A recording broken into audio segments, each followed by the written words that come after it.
Hello. Hello. Hi. Hi, how are you? I'm good. How are you? I'm doing all right. Alrighty, well, we're connected, so let's just jump right into it. Cool. Okay, welcome back, my spooky scaries, to another spine-chilling episode of The Final Pod. I'm your host, Ezra Rivers, and here I talk all things spooky all the time. Today, I'm joined by a special guest, Nick, aka the Pumpkin King on Instagram, and we're talking about, of course, the nightmare that started it all. So the Nightmare on Elm Street series.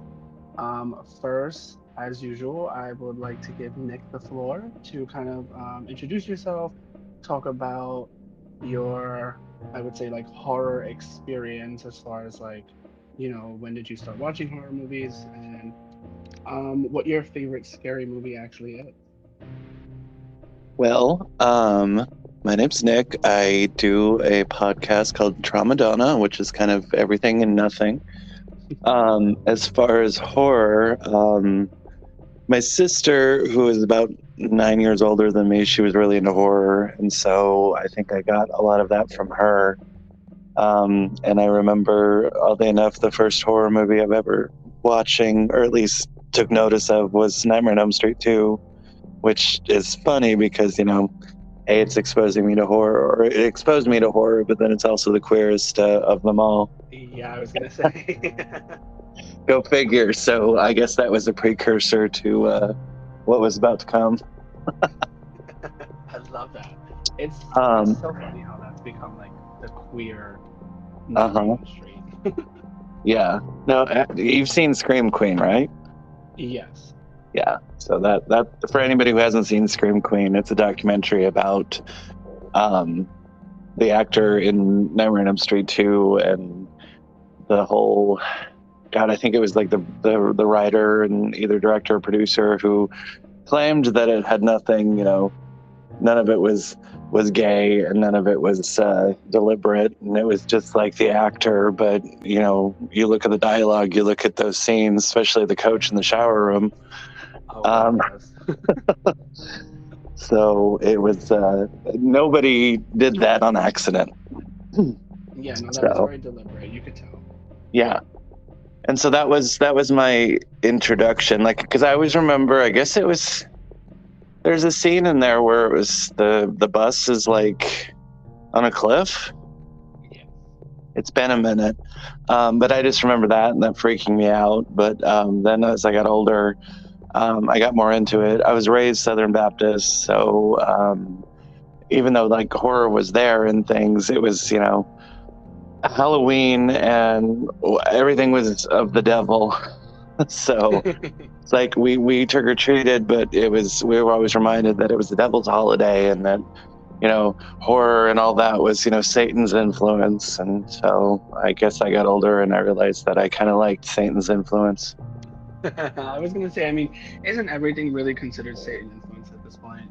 Yeah, probably. But I just remember because I went to private school, I went to Christian school, and then once I had my first taste of public school, I went to the library and I checked out a bunch of like creature makeup for like films and things like that. And I was reading a lot of like, Dracula and Frankenstein and things like that. And once I actually was able to like choose my own things to get interested in, it was over from there. Yeah, I think. Um, well, first of all, thank you for the introduction. Sure. I'll just um, rattle on if you let me. no, it's fine. That's exactly what I want. I like to just kind of.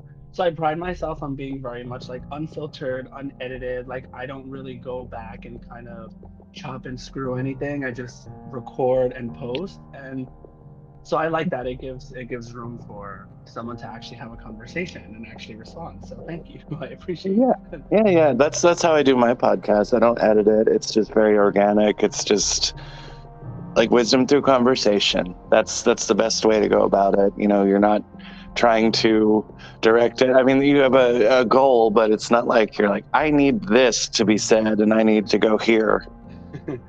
And it's funny because I'm actually learning that as more as like the more I go on with every episode that I do, I kind of started out very like, especially the first episode, it was so micromanaged, so overproduced, and I'm Yeah. like, this is not really the vibe I'm going for. I just want to sit down with people, talk Yeah. about horror movies, and just like babble and converse and just make it very as Yeah. if we were sitting in a room and someone just walked in and they were like, "Oh, I'm just gonna sit in the corner and kind of Right. listen to what's going on." That's Yeah. what I like. Well, Um, that's what my friend Ricky said. He said listening to your podcast is like being a fly on the wall, and so yeah, it's interesting.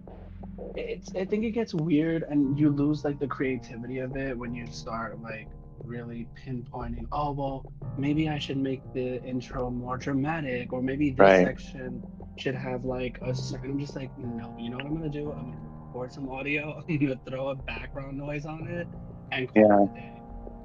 Yeah. I don't even do the intros or the background or whatever.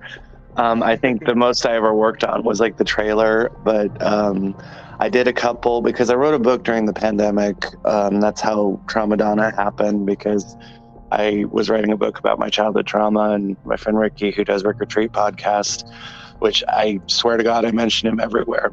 I need to Shout start out paying Ricky. him. Huh? I said shout out Ricky. Yeah, Ricky's amazing. He was the one who suggested the name because I did two of his podcasts for X and for Pearl, and I kind of got bit by the bug. And he said, "Well, what would you talk about?" I'm like, "Well, I love Halloween, I love Madonna, and wrote a book about my trauma." And so there you go. It was But just a recipe for perfection. yeah. But the episodes that everybody likes but I hate are the ones I had some where I didn't even have any guests and I just read excerpts from my book. And but the problem was is like I had to redo them so many times, and it just the authenticity just felt like it wasn't there. And because it's supposed to be spur of the moment and just organic, but then I just kept like forcing it. I was like, maybe I'll go back to that someday. But definitely there's something about just the flow of just a regular conversation and getting in depth into things. Yeah, it also it touches a certain type of audience, right? Like I said, I had um it was actually one friend, and I won't shout her out just because, but I had one friend who was like listening to my episodes, and she goes, you sound like you're reading from a script. And I was like, well, I kind of am. Like, I'm very new to this, my first podcast ever, my first show. Hmm. Um, and I was getting very nervous in the sense of like not knowing where to take things or how to like lead and execute the conversation. And I was like, well, that's where you're losing everything by overthinking that stuff, because it should feel just more like a conversation with two people talking about something that they both love. Right. And that's where we are today. So that's why I've got like a couple notes on the side, and that's it. We're just gonna go with it. Yeah, exactly. um, Um, oh yeah, uh, I never said my favorite horror movie. yeah, I was gonna get that back to that one. Um, well, I mean, my answer is always weird because people are like, "Well, that's not really horror," but like, I like all sorts of. I mean, I think the movie that scares me the most is Silence of the Lambs. Psychological horror is definitely my favorite because if it could happen, it's creepy. Like jump scares are cheap. Blood and horror and monsters. It's like it's scary, but I'm like, it doesn't freak me out because it's so, I guess, fabricated. And just, I mean, I love that. Obviously I love Scream. I mean, who doesn't? Yeah. Scream 3 is my favorite, which people get mad at me about that. Wow, that's very interesting. Well, Parker Posey, come on now. Yeah, it's very true. And like, I just rewatched the series with my partner, and we watched the first one, and we're like, classic, iconic, we get it. And then the second one, I was like, okay, I didn't realize how much I liked it. And then Yeah, we get to the third one, and I'm like, Parker Posey, like, just give her all the awards, bring her back. I don't care if she died in the movie, just right. say she survived in some way that we didn't see, like Kirby. And Well, just like, what I love about it though is that just that particular um, three, it just kind of makes fun of itself, and it's campy, and it's very it's like a movie within a movie. Yeah. And I don't know, it's just there's just a lot to it, and I love it. But she is definitely the best ever. Yeah, she was one for the books in that one for sure. Hmm. I do Um, hope they bring her back, but who knows? They could do it. I mean, even Drew Barrymore said that she would come back, right? Like they somehow put her organs back in and she Oh my survived. god! Like Oh my god! I wouldn't be surprised at this point, especially with Scream and the drama and everything that's surrounding it. I'm just like either Yeah, make another movie and make it make sense or just like leave it alone. But yeah. that's another conversation for another time. Oh yeah, definitely. um, okay, so we're talking about Nightmare on Elm Street. I'm hoping that everyone who, because if we go into Scream, like this whole episode will I just be know. like Scream It'll just get instead. derailed. um, but yeah, so we're talking about a Nightmare on Elm Street. I'm hoping that everyone who is tuning in knows a Nightmare on Elm Street. I mean, I'm pretty sure you do at this point, especially if you're in the horror community. Right. If not, it is about, I mean, in a A nutshell, pedophile. yeah, it's really just about a pedophile who becomes a dream demon and still tries to be a pedophile by haunting kids. Yeah. Well, because Um, the whole town didn't get burned alive. right. So, a spoiler alert for anyone who hasn't seen any Oh, of them. I hope they've Uh, seen it, and it's been out for a long time. yes, and there's many different formats to see it on. If I'm correct, you can stream it, you can buy a Right. DVD player somewhere, whatever the case may be. But it is about a man named Freddy Krueger, and he was burned burned alive by the parents of the characters that you meet within like the first film and sort of intertwined within the franchise and other movies. Um, for I guess I guess we would say suspected of being a pedophile because if I'm correct, I don't remember anything explicitly saying it until the remake, Yeah. which is I where mean, they really. it was always like a sort of. It was not said, but it was just kind of understood. Yeah, like that's why the parents of the town wanted him dead because they they knew. They Yeah. knew. Yeah. And if you watch the movie, you know, right? Like you see it, it's there. He's fucking weirdo for lack of a better term, Yeah. but But he's got clever one-liners, so so it's kind of like you still gotta like him at some point, right? Like, yeah. I mean, how can you not love Welcome to Primetime, bitch? I mean, come on now. hello. I'll give you one even further, and I'm not gonna say the line just because I know the word is now very frowned upon, especially in the community. But when Kelly Rowland calls him the F Oh, word yeah, in a Christmas sweater, I know. That's yeah. Yeah, that makes me cringe. I say that word on my podcast, but I mean, I know it's frowned upon, but also I've taken it back in a way. I was called that so much when I grew up in high school and junior high because I came out when I was in seventh grade. So I don't know. When I say the word, it's nothing. When other people use it, especially if they're not in the community, it's like nails on a chalkboard. yes, and it's funny like looking back on it now because at the time when I think that was Freddy versus Jason, right? I think when that came Yeah, out, yeah, we which was weren't. terrible. Yeah, anyway, um, it wasn't so.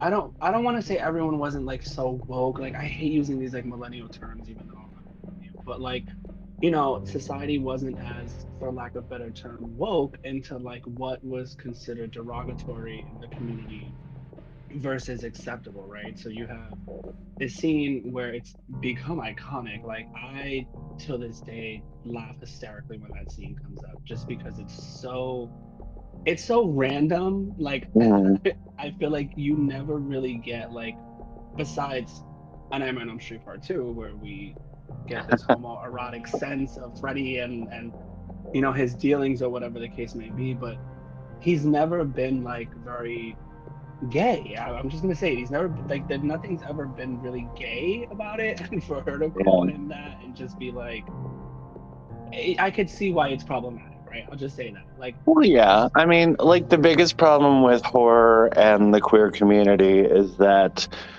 and I was thinking about this the other day, like even with Disney, like a lot of the villains are queer. yes, And it was this fear based, just as like, you know, I don't know 100%. I mean, because it's a movie, if he was really a pedophile or not. He could have just been suspected. Who knows? I mean, I feel like he probably was. yeah, But a lot of this is out of fear, and a lot of these monsters are created out of fear. And it's like the Wolfman he's repressed. He can't show his true identity, so he has to hide it. It's like it just all these different characters. It's like duh. But so yeah, that's probably why words like the F word get used because it's oh what's worse than that, oh call him that means he's just horrible, that's true. really going to get him. hmm Yeah. I mean, but it was funny though because it didn't even piss him off. He was just like, okay, cool. And Yeah, then Jason comes out of nowhere and just kills her. well, that's because he knows he's comfortable, he's Yeah. Yeah. Um, but yeah, so that's pretty much what the movie's about. He then goes on to, in the original, his target is Nancy. We find out, throughout the movie that, if I'm correct, it's kind of like her mom that led the whole thing, in a sense. God, it's been years. I meant to refresh myself, and what would have been good is watching the documentary, but that's like I think it's like 6 hours or something crazy like that. The Never Sleep Again Oh yeah, so good though. about all of them.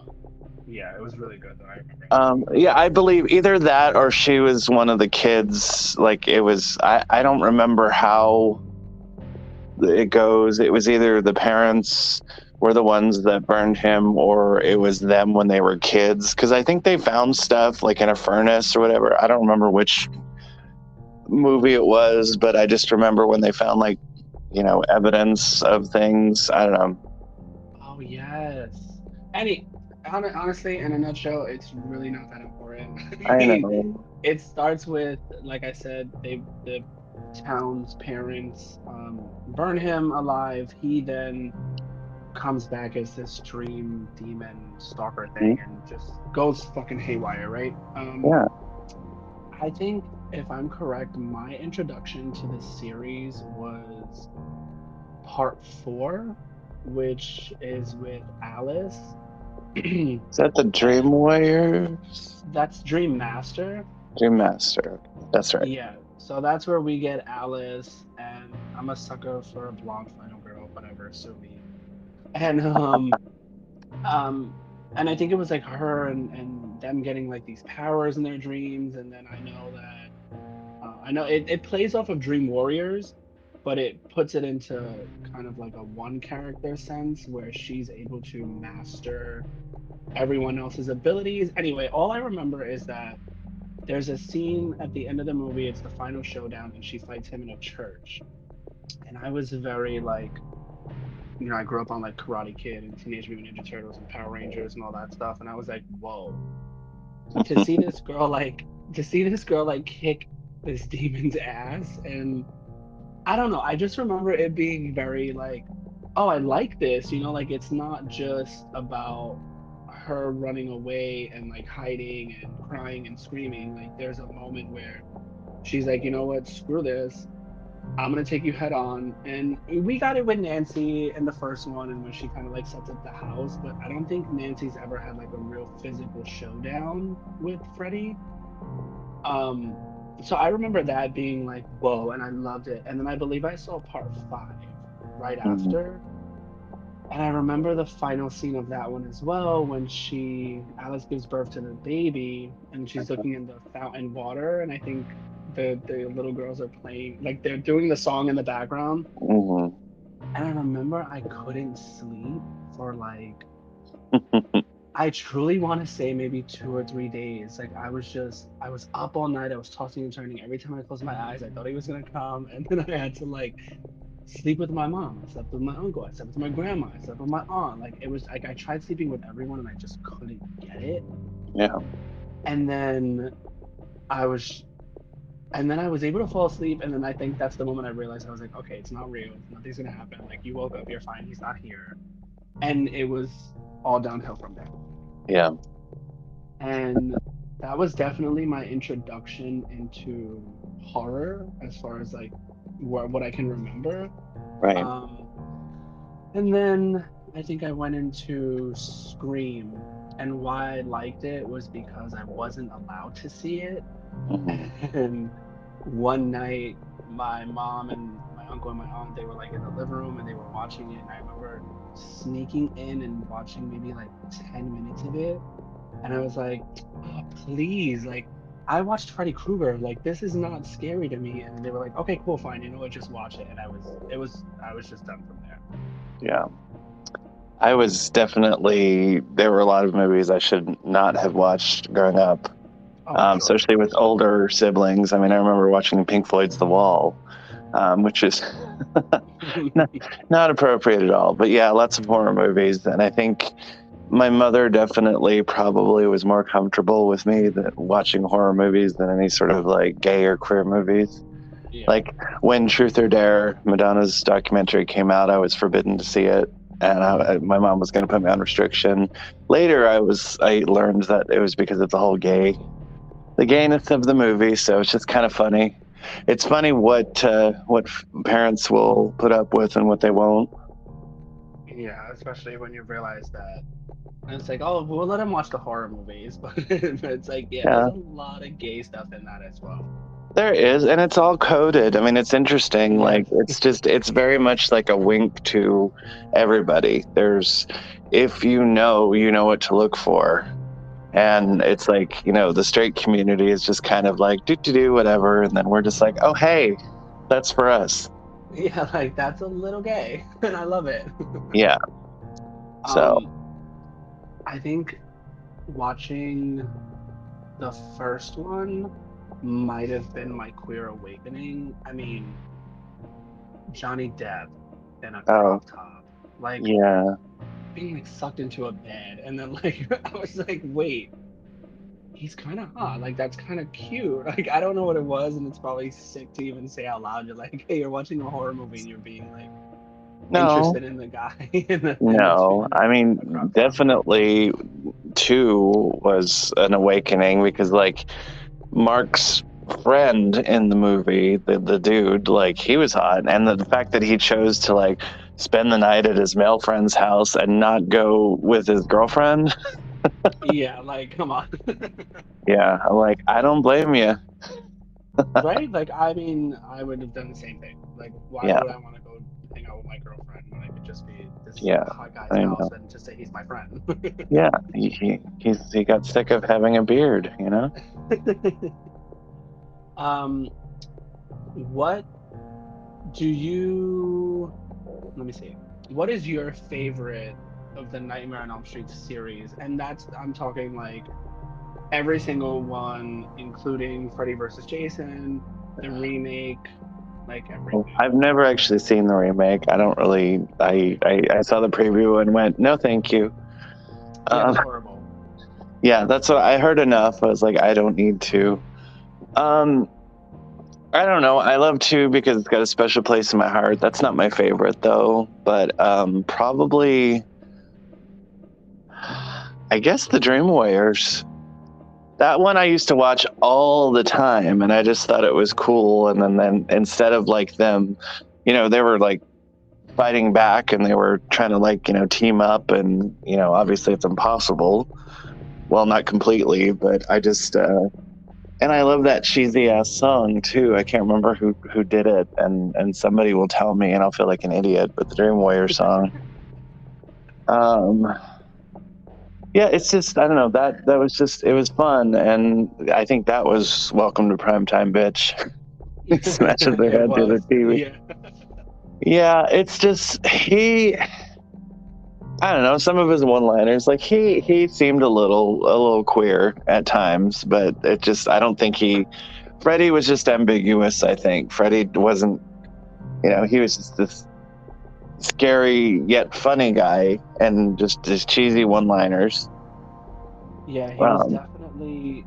I think for me personally, I think he's like the sassiest Oh yeah, of like the iconic killers. You know, you have like Michael who doesn't say a word, Jason yeah, who doesn't say a word, and then you yeah. have the Ghostface who always make their snarky little phone calls. But I think with like as far as like sass and like attitude, I think Freddy takes the cake for sure. Oh yeah. I mean, it was a different type of monster. And And more also, ways than one. well, yeah, and then the fact that it played on, something as vulnerable as like when you're asleep. Like the fact that he gets in here, you can't really control that. And that whole idea of like, if you die in your dreams, you'll die in real life, and it's if not just regular old horror, but there is a psychological element to it. Hmm.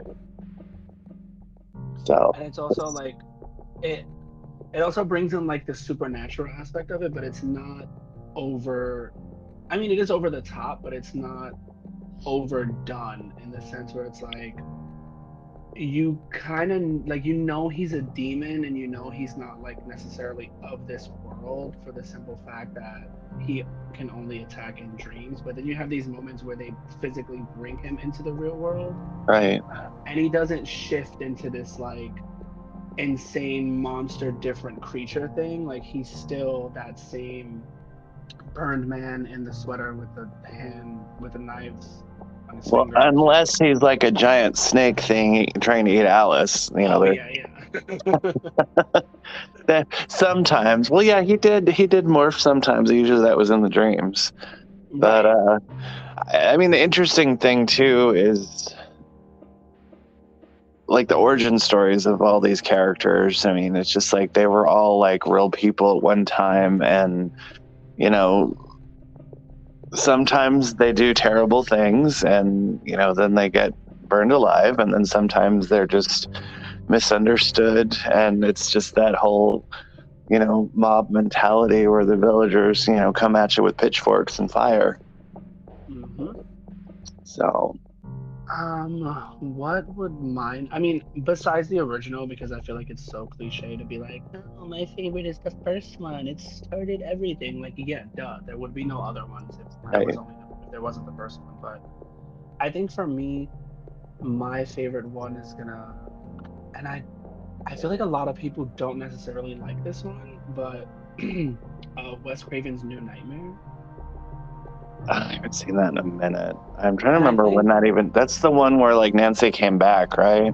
yes, after Oh, I like, ruined it for everybody. Spoiler oh alert. yeah, spoiler alert, spoiler Whatever, alert. whatever. So yes, Wes Craven's New Nightmare, which again, spoiler alert, moving on from here, is where we finally see Nancy again after her death in Dream Warriors. Yeah, But because she was she's the therapist in Dream Warriors, right? yeah, they brought her in to help them kind of figure everything out. Yeah, Um, but in Wes Craven's New Nightmare, it's Nancy, but it's kind of like the movie in a movie thing where it's like they're yeah, filming a movie about Freddy. She's Nancy Thompson who's gonna replay Nancy, the character in the movie. It's a whole like cluster mindfuck kind of thing, but for me it was like the original kind of like requel, remake, whatever the kids are calling it these days, where like you get a retelling of the original story with the legacy characters, but also something completely new. right. And I think for me, it was the first time that it had been done, as far as like from the viewer standpoint. And it was just so interesting to see them. One, I also think that version of Freddy is the the jokes were very limited in that one. He felt more demonic and more evil and more kind of rooted in just the kill of everything. Yeah, well, and I think part of that might have to do with the fact that it was the movie within a movie. So it's like the Freddy in that was more of the real versus the character that he played in the movie. I mean, he could have been a demon actor too, Yeah. just camping it up. And I remember it being a lot of fun for me to, well, first of all, if you like A Nightmare on Elm Street, you kind of love Nancy, right? She's like the final girl of the series. Right. Um, and I think bringing her back was fun. Seeing her older was fun, and kind of seeing her take everything that she had been through and really use it this time around, already knowing everything, right? So like when things are going wrong, she's like, nope, it's him. He's back. We got to do this. We got to do that. And but also still remain like staying in that sort of innocence and that like naiveness almost, where she still gives you those hints of that young girl. Right. And I don't know, I just for some reason that is my favorite one. Yeah, it's a good one. Now I need to rewatch it because it's been years, but I think it's just a fun franchise, and I don't think it takes itself too seriously. I mean, it has Yep. its moments, but just like Scream does that too. I mean, there are elements of just outright horror and like, oh my god, but then it's also like it's fun at the same time. Yeah, Um, the Nightmare and Scream movies definitely know how to keep that sort of that sense of like funness and the excitement that you want from the movies, right? Like, yeah, do I want to go and sit and watch a movie for 2 hours and it be like this completely serious movie throughout the whole thing? Yes, sometimes, depending on the movie. Like, yeah. what is it, like Hereditary, right? Or like a Midsummer. Like those are movies that you go to really. First of all, I love those movies. No, Love I those know. I movies. just don't know if I've recovered from Midsummer yet. Oh Um, gosh. it's beautiful, but holy shit. Yeah, it was. I remember leaving that theater and being like, what the fuck did I just watch? Yeah, And why do I feel like my skin is crawling? And that that was actually my shift in horror, with like Hereditary and Midsommar, yeah, because it it really opened up the genre into like not everything needs to have a jump scare every 5 frames, yeah. and there's a lot of fear in like that psychological aspect, right? Where it's Hmm. not about, you know, no shade, but like it's not like a Silence of the Lambs, right? Where we're like getting into the mind of a serial killer, which Right. then makes it psychological and creepy. It was like, no, this movie is going to literally fuck with your psyche Oh and yeah. everything. Oh yeah. And I think that was so like different for the time, and I think it really gave horror a new face in a sense. Because now Yeah. everyone wants to do it. Now everyone's doing all these like super serious, but also like making your skin crawl. Anyway, yeah. Well, I mean, and that's the whole fun thing about horror, though, is there's so many different subgenres, um, and there's so many different things. Like everybody has a different fear. Um, Somebody's at my doorbell. I'm just going to ignore them, or at my door. That's the fun. It's probably Freddy Krueger. But there's so many subgenres, and it's the fact that there's so many different things that scare you. There are so many different fears that people have. I mean, like I'm afraid of heights, so and that's I don't know, man. I guess you can do that in a horror movie, but and some people are afraid of monsters or afraid of spiders, and so it's interesting how there. It's almost like a limitless possibility of ways you can present horror. There's so many different ways to scare people, and there's so many different ways to get in people's minds and make their skin crawl. And that's kind of the fun thing, because it's like we like to be scared, but we like to also know that we're safe. Yes, And so it's interesting how vast it is, the whole genre. I agree, and I'm just happy that people are, we're getting these directors and these writers and these creatives who are tapping into those subgenres more than just the basic core outline of what a horror movie should be. Hmm. And I think, I'm I would love to see a new I don't necessarily want to say remake, maybe something in the same world of it where we can bring Freddy back done right, because I'm sorry to anyone who loves the remake. I don't know how you love the remake. Um, I think it has its moments, Hmm. but I think we have like Rooney Mara. I guess I'm almost certain that's how you say her name. Um, Playing Nancy, right? And for me, I think what I liked most about Nancy, especially watching it from when I was a child to then rewatching as an adult, was the fact that it never felt like she was too helpless, right? Right. Like she always had a little bit of wit to her that you're like, okay, yeah, she's young, she's dumb, whatever the case may be, but she was never like desensitized to what was going on in the sense.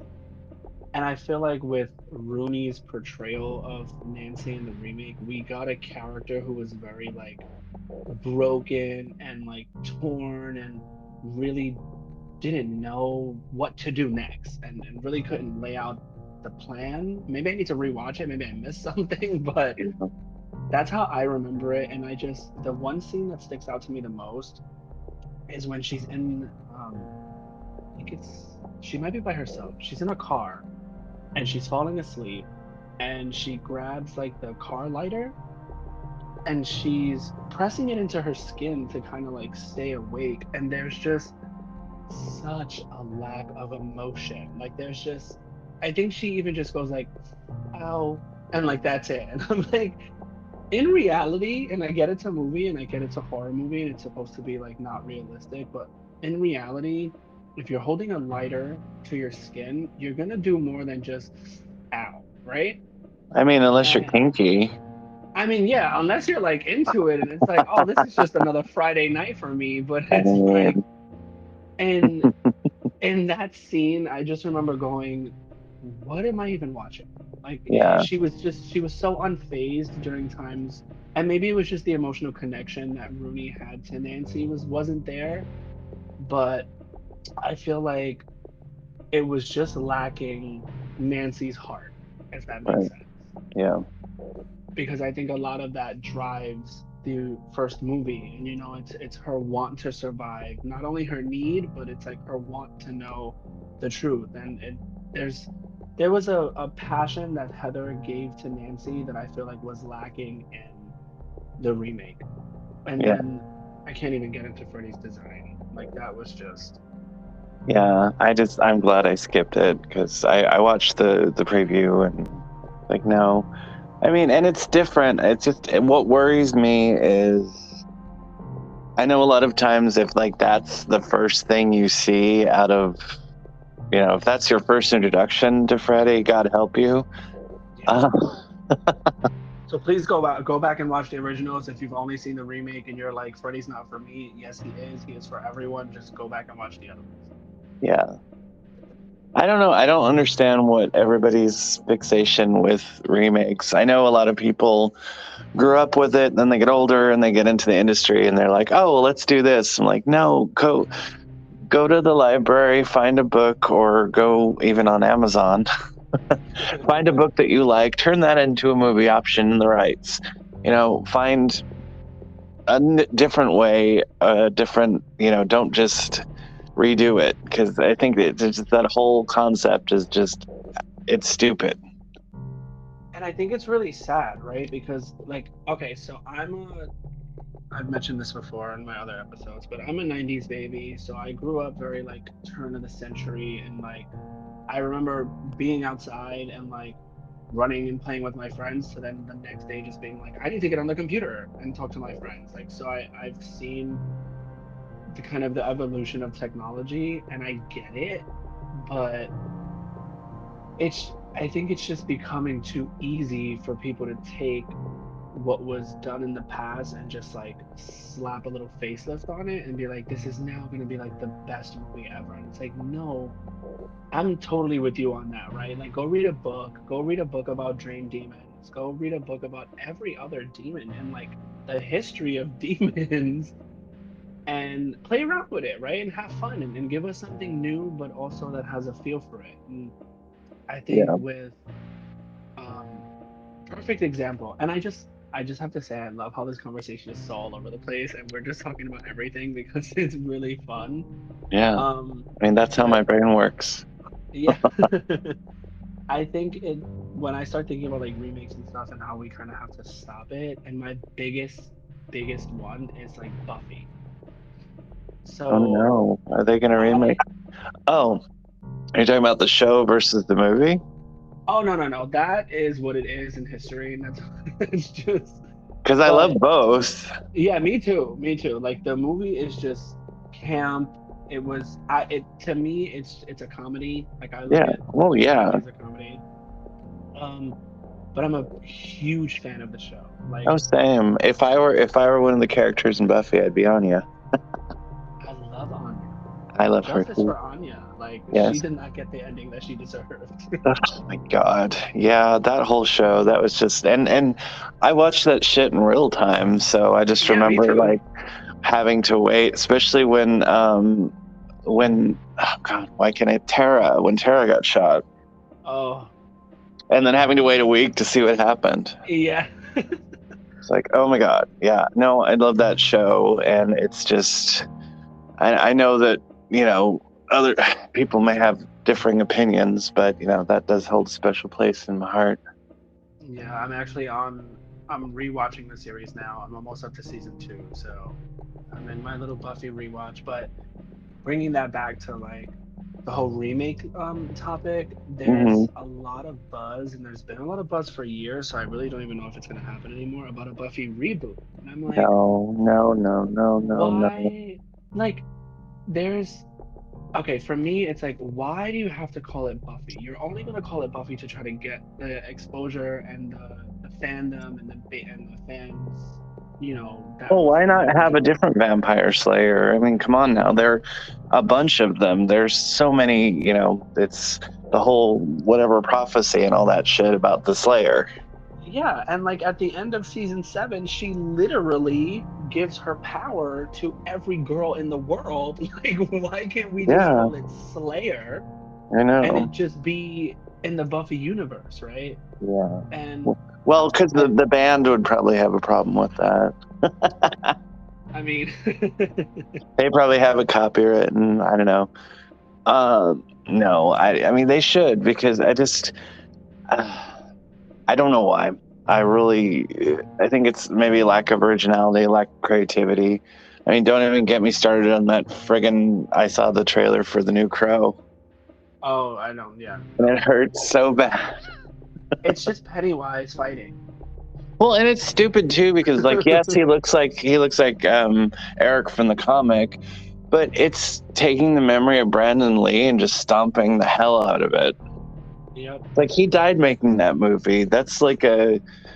It's almost like a visual tombstone, if you will. Like so it's like no, Yep. and just it's all about money. And they're like, well, this was popular then. Let's cash in on that. People will see it. Yep. And that's yeah, that's what I'm trying to say. Like it's a little ridiculous that I mean, yes, that goes to say with like there's probably one real, maybe two remakes that I've ever seen that were like, wow, okay, kind of like you better than the original, and that's Evil Dead, only because I thought it was done like perfectly, Oh, and I haven't then even seen the newer Evil Dead, so I don't know. I mean, I know the first one it lacks a little bit. I mean, Evil Dead 2 is still my favorite, I love Evil Dead too. but Back when sequels actually mattered and made yeah, sense. yeah, um, um, but yeah, I think that goes to say like, would I want to see a Nightmare on Elm Street remake again? Mm, I'm torn, right? And it's because I love the series. I love the character of Freddy Krueger. I love the story of it all. Minus, I'm not saying I love pedophilia, just putting that out there. Minus all that. But I I love it. It's nostalgic. It's something that I grew up with. It was my introduction to horror. So would I like to see it again? Yeah, but I'm not sold on like the remake aspect of it. So maybe doing kind of like what Scream did, right? Making like a legacy of it versus yeah. a remake. You know, a lot of these actors or actresses that survived any of the movies, we could bring them back for a cameo as a mom and just have it on based on the daughter or their son, like whatever the case may Yeah, be. yeah, Um, so I think that's where I'm hoping the series kind of goes, if because I believe there's talks of like a bidding war happening with the rights. But I also feel like I would want a darker version, if that makes sense. yeah. I love the comedy of it all, but I truly firmly believe that only Robert Englund can do Freddy justice with the Oh horror yeah, and comedy. definitely. And it's like, if Um, we're not going to bring him back because he says, you know, he has like hip problems or back problems, he went on right. record and said something about like just him being older, which is fine. Yeah, But with that, I then think that whoever acquires the rights and wherever they want to take it should kind of flip it on its head and just really make it a darker version of what England put out there, right? right. Well, I almost Um, wish, and like if anyone ever hears this, they'll probably steal my idea and make tons of money on it. But I wish that they do something like the Avengers with like all the, the movie monsters, like Freddy and Jason and Michael Myers and Chucky, and just oh have my like a God, that would be super, like they like Suicide Squad or Avengers or whatever, something like that, where they're all in the same movie together. That would make a ton of money and it would be original, so cool actually. Instead of it being like the multiverse, they could call it like the villain verse. something like that. Yeah, I Which I mean, it's want to like, be paid for that. If anyone hears this and anyone yeah. takes it, Nick and I would love to be paid for our time and our effort. Yes. Hire us to write. Yes, hire us to write it or at least attach me as like an EP, like something. I know. But I know. um, and I think that's another thing that's lacking, right? You have these people who are like horror fans. Like, okay, I feel like there's a difference between a horror fan and someone who like genuinely grew up with horror, right? And it's, Yeah. I hate the term like stan, like a horror stan, but you know, people who really know the genre and people who really love the genre and kind of what it's done through their life versus the people who are like, oh my God, I saw Halloween once at a sleepover and now I'm just like writing the new version of it. It's like, Yeah. yeah, but you're not really getting the heart of what, you know, people loved about these movies. You think Oh that yeah. it's just, oh, okay, it's Freddy Krueger. We're gonna have dreams. He's gonna jump out of everywhere. He's gonna kill a bunch of people. One girl's gonna get away, and at the end, you're gonna realize that she never really got away. End credits. Right. And it's like there's so much more to it, right? Like we've discussed throughout this episode so far. Like there's more to the concoction, if you will, than just bad guy, good girl, scary stuff, ending. Yeah. And I think we have a lot of people today who are just writing horror movies to say that they wrote a horror movie. Yeah. And I there's, mean, and a lot of it is not even necessarily cloud. A lot of it too is that these people who are in charge of making the movies, it's about financial gain, and it's people who have no concept about the genre or are not fans, and it's just about, it's their job. They're trying to make money.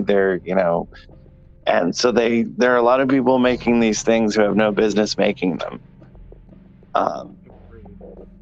for example, the people that decided to remake The Crow. But I'm still I'm I'm angry about that. But there is. I wanted to go back to something because the light bulb popped into my head too. Just because um, the concept of the final, like final boy, final girl. Even I don't I don't know if there's been a final them yet, but there should be. There should be a final they them. But it's interesting, and I've thought about it a lot too with a lot of people I've talked to, because I've talked to a lot of folks with horror podcasts, and I had this guy who is an artist and an actor, Small Town Weirdos, and he actually did a series of T-shirts, and they all say "Final Boy, Final Girl," Oh, I love etc. that. And Jamie Lee Curtis and a bunch of the actresses Yes, wore I've it seen at the. those everywhere. Yeah, that was his, and it's just the concept of that, and just the whole. It just goes deeper than just surviving the movie and the horror and everything, and it's like I think about it in terms for me because it's like I grew up in a small hick town in California, but people don't always believe me because they think California is just glamorous and wonderful, but it's a big state. But I came out in the seventh grade and I dealt with a lot, and a lot of bullies slash villains. So Hmm.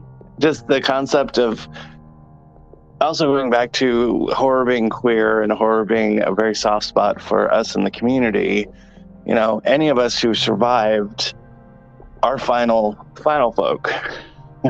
We got out, we survived, we're still alive, and it is like surviving a horror movie. So it's just that I dig that concept. Yeah, 100%. And I mean, I grew up in New York, born and raised, and the New York City for me is my final villain at the end of Yeah. the day. Oh yeah. Um, and I definitely agree with that, and I think just like you said, that's why a lot of us gravitate towards these horror movies because we're dealing with real life villains, and then we see these other, outcasts, or like not the, because if you ever realize, the final girl is never really the cliche girl, right? She's not the blonde with the big boobs that has all the sex and does all the drugs. She's like the Mhm. shy one, the nerd, like the Yeah. outcast, the one who kind of has to use her smarts or his smarts versus his looks or her looks to get out of the situation. Right. And I think a lot of us relate to that in the sense of, like you mentioned, being bullied, or just dealing with like that real life horror and coming out of it and staying and really pushing forward and overcoming all of it. And so I also think, yeah, that's why I call it the final pod, right? It's like I really love the final whatever trope. And I think a lot of us do. And that's why we're always rooting for the final girl, even, or the final boy, even if they're not the traditional version of it. And Right. perfect example would be like Sam Carpenter in Scream, right? She's Hmm. not the traditional final girl, um, Hmm. because she's kind of like the anti Sydney, but Yeah. still, you know, does what needs to be done to survive and just never gives up. And I think a lot of us, especially in the queer community, um, relate to that, and we hold that close to heart, as in seeing a representation of ourselves, whether it's a queer character or a straight character. It's more so the concept of what they're accomplishing in the film. Right. And yeah, I 100% agree with that. Mm. um yeah, this was fun. Yeah, I know. I had a lot of fun talking to you, Nick. Yeah, no, it's been good. You're definitely gonna have to come on my podcast, which it's even more crazy because it's about whatever the fuck we talk about. Hey, I'm down. I'm a trauMADONNA. You want to talk trauma? Let me know a time frame because I'll go on all day. Yeah, and it's funny because it's like there's some. I mean, it's funny because a lot of people, I ask them to be on, and they're like, "Well, I don't really know." They focus on the Madonna aspect. I'm like, the Madonna part is just my life and kind of how it revolves back to that. And I was sort of, a baby gay raised by this icon. But yeah, it just the whole idea is just wisdom through conversation and just getting past the bullshit and talking about real things. And I think that's good because I fucking hate small talk. Yeah, me too. Like I I'm can only talk about the weather so much. Yeah, and I can only say the same thing so many Yeah, it times. just gets old, it gets boring, and I'm like, Yeah, for sure. Um, awesome. I think we can wrap up here. yeah, sounds Um, like a plan. yes, so I want to thank everyone for listening and for joining us on this chilling journey through A Nightmare on Elm Street and remakes and queer movie cinema all and the everything things. else we spoke about today. And go watch the first Nightmare on Elm Street. And if you haven't seen the documentary Never Sleep Again, please do. Yes, go watch everything except the remake that we got.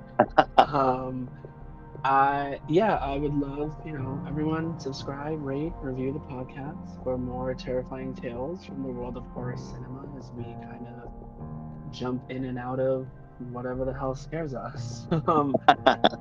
Definitely go follow Nick on Instagram, and if I'm correct, well, I'll let you say the username because I think there's like some underscores in there, right? Oh, yeah, it's underscore Pumpkin King 13 underscore. And then the podcast is trauMADONNA Podcast on ye Good. old Instagram, which you can listen to on Audible, Amazon Music, Apple Music, and or Apple Podcasts, or whatever, and then Spotify. I need to get it on the YouTubey thing too, but Oh, I was I'm just old saying in that. technology. Yeah. You know what? I was just saying that too, and I don't care the age at this point. Like technology is just doing its own damn thing. I know. So, I mean, and I think 4 platforms for being able to listen to my podcast is pretty good for now. So if I need more, but the truth is, it's about having fun. It's not once it becomes a job and I feel pressured, then I'm just probably not going to do it. 100%, and that's why I take my little breaks because I want it to be fun. I want it to stay fun. Yeah, and like right now, I'm on a little bit of a sabbatical. I'm like, well, fuck it, I don't have any guests lined up. I'm just, I've been busy, so it's like I'm just taking a break. Well, now you do. Hello, ding ding I ding. know, I know, and I'm gaining more and more by the moment. Even Yes. some like quasi-famous folk that I'm working on. Oh, I check you know. out. Well, we need to have Inter- a conversation off of this so you can give me your yes. notes and connect me with the connections. Well, they're not horror people, so you know, I don't do. Anything is good. I do a lot more than horror. I do it all. I'm every woman. Hey, I'm here for that. Be sure to check out the finalbrand.net. That is my official website. I finally got it up and running. You Nice. can head to like the contact form if you'd like. You can submit anything that you want to hear me talk about. Please let me know. I'm going on a 2-week break at the end of the month. I'm gonna need some material to come back with. So if anyone has anything to let me know, do it through the website. You can also follow on Instagram at the final pod. Um, and yeah, thank you again, Nick, so much for Of joining me. course. Of course. And everyone listening, always remember to stay spooky. And whatever you do, I guess just like don't fall asleep. Yeah, and just try and be the final you. Yes, be the best final you that you can be. And that's where we're going to Exactly. end it. Thank you, Nick. Thank you. All right, have a good one. You too. Bye. Bye.